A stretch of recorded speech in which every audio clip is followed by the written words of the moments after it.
ஓகேவா?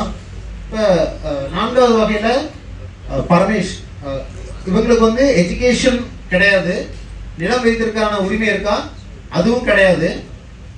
Social respect இருந்துச்சானா 0, அதுவும் கிடையாது. ஓகேவா? ஸோ இது வந்து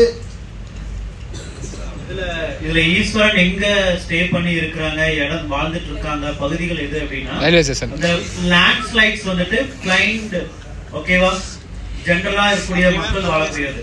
பரமேஸ்வரன் இல்லையா, பரமேஸ்வரன் அப்படிங்கிறவங்க ஹில்ஸ் ஏரியால, ஓகேவா, மலைப்பகுதிகளில் வாழக்கூடிய மக்கள், ஓகேவா, அந்த பகுதியில் வரக்கூடிய ஒரு பர்சனா நம்ம கன்சிடர் பண்ணிக்கிறோம். அப்படி இருக்க சிச்சுவேஷன்ல அவங்களுக்கு எஜுகேஷன் இல்லை, இவங்களுக்கும் இல்லை அவங்களுக்கும் இல்லை. பட் இனிமே ஃபுட் ஐட்டத்துல இருந்து எல்லா விஷயங்களையுமே அவங்களுக்கு மாறுதல் அதிகமா இருக்கும். ஓகேவா? சோ இனி அவங்க கடந்து வர்றதுக்கு இனி டைம் எடுத்துக்கும். இவங்க மக்களை பாக்குறாங்க, ஆனா இவங்களுக்கு எந்த விதமான உரிமையும் கிடையாது. ஈஸ்வரன் அப்படிங்கிறவங்களுக்கு எல்லா பட்ட மக்களையும் பாக்குறாங்க, வசதியான மக்களையும் பாக்குறாங்க, ஒரு லெவல்ல இருக்கக்கூடியவங்க மிடில் கிளாஸ்லயும் பாக்குறாங்க. பட் ஈஸ்வரன்களுக்கு எதுவுமே இல்ல அப்படிங்கிற சிச்சுவேஷன். அவங்க வாழக்கூடிய பகுதிகள் வேற, பிளைன் ஸ்டேஷன்ல வாழ்றாங்க, அவங்க ஹில் ஸ்டேஷன்ல வாழ்றாங்க அப்படிங்கறத நம்ம அதை மென்ஷன் பண்ணிருக்கோம். ஸோ உங்களுக்கு இந்த 4 வகையிலேயே உங்களுக்கு தெரிஞ்சிருக்கும் யார் யார் இங்க இருக்காங்கன்னு சொல்லிட்டு. இவங்களுக்கு வந்து 4 பங்களா வீடு இருக்கு. சரி சார், மாத்தி சொல்றீங்க. 10 பங்களா வீடு இருக்கு.